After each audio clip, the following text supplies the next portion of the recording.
Okay.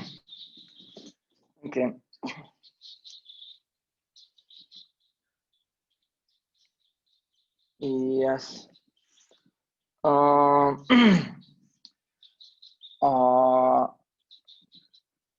today I will keep the continuation of the third point. The third point, which is talking about the transforming the adversity into the path of the enlightenment. So in this third point, as you can see that the third point, so it talks about the meditating on the, as you can see in the text, it said that meditating on the delusory perception as the four kayas is the unsurpassable, the shunyata protection. Unsuppressible, the shunyata protection. So this point here, it talks about the meditating. Okay, third point of the mind training. There's a few of the points of the meditations, few steps of the meditations. Now here it talks about the changing our perception. So here it talks about how we have to change our perception. It's saying that our perception, we have to visualize, we have to meditate on the transforming our perception into the four kayas. Four kaya means the four bodies of the Buddha. Normally kaya means the body of the Buddha. So one thing, main important point of the here is that we have to understand that our perception is false. It's not true.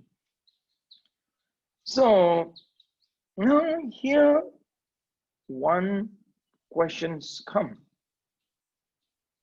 How do we judge the reality? How do we judge the reality? You judge the reality depends on the other's agreement. Once other agree, then you know it is a fact. Once other don't agree, then you will know that's a fiction. So our judgment of reality is very much depends on the other's agreement. So that's why in the Buddhism, they talks about the two labels of the reality. Two different kind of the truth. One we call the conventional truth. Conventional truth is it talks about the conventional label. So when the worldly people, all accepted that, then it's the conventional truth. In conventional label, the others agreement. Once others agree, then it becomes the truth or reality. So, but we are not knowing that these all conventional truths are false. What our perception is false. Because what's our belief, whatever we believe, it's based on the false conception. Because that's why today what you feel the true, tomorrow you might not feel that's a true. Yesterday what you are feeling wrong, today you will feel it's a right. So that's why the truth and the reality, it's keep on the changing according to your perception. So there was a person, and he met one girl, and the young, these two couple fall into the love, and they they agreed to marry. But the girl's parent didn't agree with their marriage. The girl parent told that whom the guy you're going to marry, he don't believe in any religion. And he also don't have the sense of the morals and the ethics. It might be risky that if you marry with him, if you don't believe in any religion system, he might future deceive you. He might hurt you. So first thing is that trying to give some of the advice of the religion. And when he started the belief of the law of the karma, law of the cause and the effects, definitely he will transform and he will change into the good person. So girl agree with that. And the man, when girl asked his boyfriend, to listen the Dharma or listen the Buddhism ideas. So guy used to tell her, yeah, whatever you say, I will do, because you are the main purpose of my life. So whatever you say, I will do that. So then the girl started to teach him about the Buddhisms and things. And after the weeks later, the girl was so happy, and the girl told the parents that really now he is showing some interest. She is showing some interest, and he was listening to whatever I give talk about the Buddhism. He was showing the interest. And because he listens, because he always used to tell me that I am the purpose of his life. So that's why he listened to me. So months later, girl was so happy and telling his parent that now he paid too much interest in the Buddhism and the studying very well, very well. And now I think I can marry with him. Now he turns into the very religious and the very spiritual person, very spiritual person. And so happy. Then 2 months later, girl came to her parents' place with crying. Now the parents got completely shocked and they asked her what happened. Girl was crying, and the girl told the parents that maybe I put too much of Buddhism into his mind. Now he's saying that he don't want to marry. He want to become the Buddhist monk. He want to get monk and to take the celibacy and don't want to marry. That the thing, how the reality and the purpose is changing. Before the boy was saying the girl is his purpose. After the 2 months later, now the purpose is changed. Now he's thinking the enlightenment or the liberation from samsara become the purpose of the life. That is the perception, how it changes into our life, perception. So that's why here you're saying what perception, what we are having, that is a false perception. So that's why false perception. Why we're the false perception is that because of our thoughts, conception, we call the false conception. So that's why when we seize our perception as a right perception, mainly because of our ego. Because of the ego, that's why we feel that what we see is all right, what I think is all right, what I do is all right. When you think that when you see is all right, another person's egos also bring the same issue, what they see is all right. So that's why the conflict starts. Because the ego is the root of all conflicts. So that's why here he's saying that the first thing is that so here you can see that the transforming or the meditating the perceptions at the kaya. So here it talks about whenever you generate the thoughts, whenever the generated thoughts, or especially whenever you generate the negative thoughts, whatever you generated the thoughts, or whenever you generated the negative thoughts, you should not act anything. You just observe. You just be the watcher. You just be the observer. Look into these of the destructive or the negative emotions. Just look into that. Once you look into that, it will disappear. So right now, the destructive emotion, like whatever we generated, destructive emotion, like anger or whatever the negative destructive emotion, when we generate, we immediately react with it. So here it's saying that don't react, just observe. Just observe, don't react. When you observe it, that emotion will disappear, because all this destructive emotion are not a permanent. It will impermanent. So it will not remain there. It will be, it will disappear. So that's why, so here it's saying that's why. So you can see that in the sentence is the unsurpassable shunyata protection. So shunyata protection is it's meditating the emptiness is the one of the best protection to protect us from all the negative or the destructive emotion. Because most of the destructive emotions comes from our ego. That several times I have mentioned. There is one very young psychoanalyst, psychiatrist, and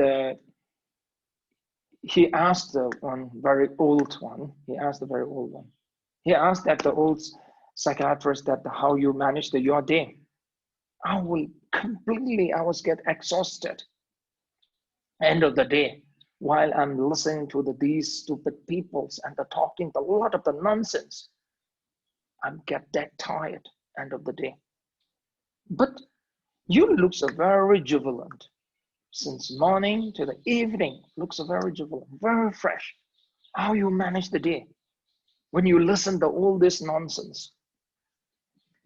So then the old psychiatrist told him that don't listen. Don't listen. I stopped the listening quite long back. But pretend like you are listening to them. Pretend like you are listening to them. The purpose is served. So that is the happening now.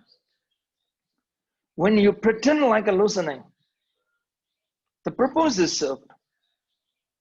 So that means that when you're pretending, so that's why that was something like that when the Buddha, when he sees the reality, when he sees that reality into when we sees the false, Buddha comes to talk into our labels, comes to totally our labels, and he tried to talk. What we're seeing the false, that's why but still the Buddha accept that what we accept. Buddha have come into our label. Maybe, but it might be pretending. So that's why the one time the Buddha told the one thing that whatever the worldly people accept, I will accept it. Whatever the worldly people deny, I will deny it. He completely changed. After the enlightenment, Buddha, he told the teaching of the shunyata, emptiness. People could not understand him at all, and they rejected him. So now the Buddha changed, and now Buddha came, and the Buddha told the people that whatever you accept, I will accept. Whatever you don't accept, I won't accept. In the shunyata, now in the practice of the emptiness shunyata, there are the two labels. One is how you practice in the very conventional label, and the one in the very ultimate label. When you come to the ultimate label, there is nothing truly exists at all. Neither you truly exist, neither me truly exist. What you are hearing, it's also not truly exist. So when this is very ultimate label. I don't think that we can go right now on this stage. So that's why the Buddha come to the very pretending way. He was like a pretending that he was listening. So that's why he came then why he talks about the conventional label, the practicing the emptiness in the conventional label. So conventional label, the first step, what you have to do, just observe. Whenever the destructive emotion comes in you, just observe, just see that the way does that destructive emotion is.